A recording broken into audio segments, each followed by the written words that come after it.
Ok, entonces, por ejemplo, para también nosotros saber cómo diseñar otras cosas, o sea, hemos visto, por ejemplo, el tamaño del aula, ¿no? Ahora, ¿qué tipo de muebles debería haber en el aula? Entonces, por ejemplo, acá, cuando yo busco en Google muebles para inicial, pues me sale de todo, ¿no? O sea, muebles individuales, grupales, en forma de luna, en forma triangular, trapezoidal, hay de todo. Pero entonces, ¿yo cómo sé cuál es el adecuado, ¿no? Entonces, acá lo que nosotros tenemos que entender es cómo se utiliza una mesa, por ejemplo, en este caso, ¿no? Entonces, si me voy a alineamiento, lo que me dice alineamiento es que las mesas en el aula inicial se utilizan en los sectores de juego, pueden estar pegadas a la pared o pueden estar al centro del aula, ¿no? Entonces, y me da algunos criterios. Y también lo que yo debería entender es qué tipo de materiales se van a utilizar en estas mesas. Entonces, por ejemplo, acá, digamos, yo tengo este libro, ¿no? O sea, este libro tiene ciertas dimensiones. Y también tengo este libro, ¿no? Que tiene otras dimensiones muy diferentes. Entonces, si yo sé que cada uno de los chicos va a utilizar, por ejemplo, este libro, pues yo tengo que diseñar una mesa donde me entren 5 de estos libros. Porque si no, pues los chicos no van a poder abrirlo, ¿no? O sea, ¿cómo funciona? ¿Es algo que se desglosa? ¿Es algo que simplemente lo voy a abrir y lo voy a ver así? Claro, entonces, en base a eso, pues yo tendría que planificar el tamaño de mi mesa. Entonces, en el caso de inicial, por ejemplo, ahí lo que utilizamos fueron los cuadernos de trabajo que el ministerio reparte a todos los chicos a nivel nacional, ¿no? Que son tamaño A3. Entonces, acá en este caso lo que hicimos fue pegar en el piso, ¿no? Unos masking tape, poner los 4 cuadernos de trabajo. Bueno, pusimos 4 y un folder porque no teníamos 4 a la mano, pero digamos, se entiende. Y ahí ver cómo es que trabajan. Entonces ustedes miran, pero Ernesto, ahí si abren el libro, pues va la carátula, la contracarátula va a tapar al otro chico. Pero es que no, porque estos libros no se abren, estos se desglosan. O sea, de acá tú desglosas la hoja 3 y trabajas sobre la hoja 3. Entonces es bueno también poder entender el tamaño, o sea, cómo es que yo utilizo cada material, ¿no? No solo es saber cuáles son, sino cómo se utiliza. Entonces, en base a eso yo puedo saber las dimensiones de esta mesa, ¿no? Entonces, si yo quisiera diseñar para primaria, para secundaria, o sea, tengo que ver la mesa para qué materiales se van a utilizar o para qué otras cosas se va a utilizar. Por ejemplo, en el caso de inicial, hay mucho experimentación, ¿no? O sea, a través de los proyectos. Entonces, al final los chicos de inicial llevan al aula de todo, ¿no? Ramitas, piedritas, juegan con las lupas, pintan con témperas, o sea, un poco de todo, ¿no? Entonces, la mesa no es que se utilice igual que para un chico de secundaria, ¿no? Es completamente otra lógica. Entonces, la mesa que yo diseño o yo elija también tiene que ser, por ejemplo, en este caso, resistente, de fácil lavado, ¿no? Porque voy a estar haciendo ese tipo de actividades constantemente. Entonces, por ejemplo, cuando nosotros estábamos diseñando esto en el Ministerio de Educación, o sea, las mesas, ¿no? Cómo deberían ser para la actualización de la norma técnica, como que se hicieron 3 propuestas, ¿no? De 3 direcciones diferentes dentro del Mineo. Una dirección proponía que debían ser como estas pentagonales, otra dirección decía que debían ser 2 trapezoidales y otra dirección decía que debía ser rectangular. Entonces, realmente, por ejemplo, justo el área pedagógica era los que decían que debía ser rectangular la mesa, ¿no? La que es la derecha. Entonces, a veces como arquitectos nosotros siempre nos vamos un poco como, ay, pero rectangular, qué aburrido, ¿no? O ¿por qué es que diseñan solo rectángulos? El ministerio seguro ni piensa cómo es que funciona esto, ¿no?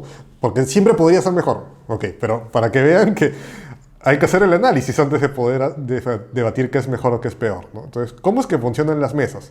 Por ejemplo, como hemos visto en el lineamiento, las mesas, digamos, normalmente pueden estar separadas y acá las mesas pentagonales funcionan en grupos de 5. Que el lineamiento me dice que cuando se trabaja en grupo, se trabaja entre 4 y 6 chicos. Entonces 5 es un número adecuado, ya pasa ese primer criterio, ¿no? Luego el lineamiento me dice que a veces yo voy a tener que agrupar las mesas al centro para poder hacer algún tipo de proyecto, ¿no? Pero claro, acá lo que yo veo es que si agrego mesas, o sea, las junto las pentagonales al centro, empiezan a aparecer estos ángulos, pues, ¿no? Que no me permiten realmente optimizar mucho el espacio y me queda algo medio suelto. O sea, es medio raro, ¿no? Y ahora, también me dice que en el aula, digamos, a veces yo libero todo el espacio para hacer, digamos, una asamblea, por ejemplo, ¿no? Algún proyecto que tenga que ver más con motricidad. Entonces tengo que pegarlas hacia un lado. Pero otra vez me salen estos ángulos raros, ¿no? Y aparte son mesas bien grandes. Y recordemos que en inicial no es como que los chicos mueven las mesas, ¿no? O sea, probablemente los que van a o sea, la que va a mover esto es la docente. Y si es que tiene un auxiliar, bueno, entre las dos estarán cargando, ¿no? Pero mientras más grandes sean las mesas, pues más complicado es para ellas. Entonces, claro, como que vimos que acá la trapezoidal no funcionaba mucho. No, perdón, la pentagonal. Claro, luego tenemos acá las trapezoidales, ¿no? Entonces, acá, claro, eran como dos mesas trapezoidales que se juntaban y, claro, funcionaban módulos de A4. Entonces, ya, ok. Pero lo que pasa es que, por ejemplo, si estamos diseñando para 25 chicos, ¿no?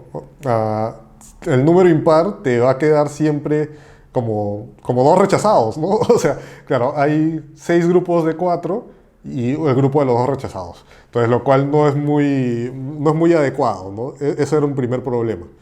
Ahora, el segundo problema es que acá también te quedan como estos ángulos, ¿no? Que si los chicos están corriendo, porque, digamos, los chicos de 3 a 5 años no son los más quietos del mundo, ¿no?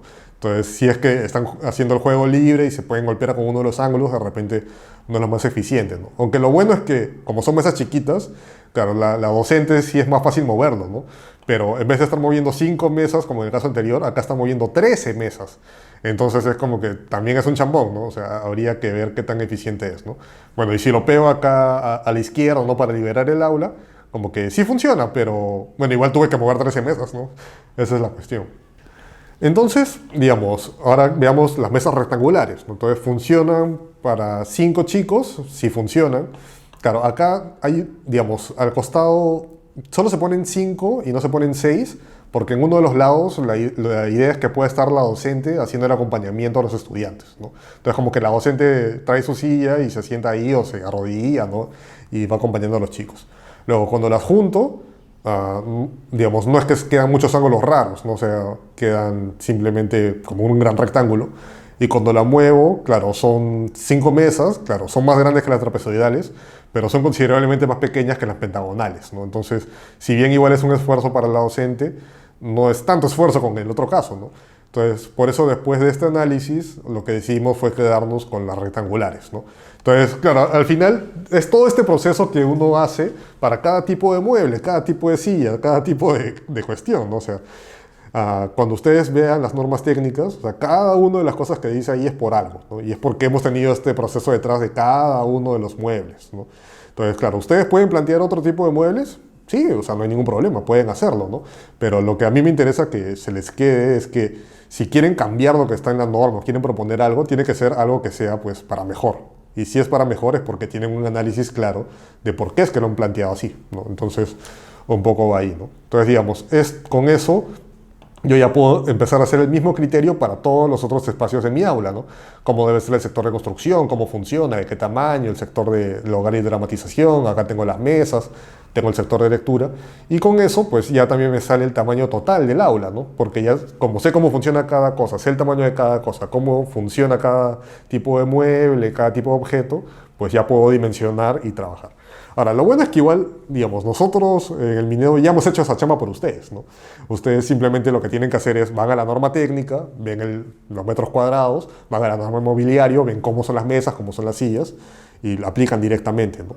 Pero igual este es el criterio que se siguió para plantear la norma. Claro, y si quisieran plantear algo nuevo, ¿no? Como comentaba hace un rato, el taller de francés. No, o sea, si ustedes quieren plantear su taller de francés, pues tienen que entender cómo va a funcionar, qué tipo de muebles van a tener, qué tipo de materiales van a usar, etcétera, etcétera, ¿no? Ese es el criterio.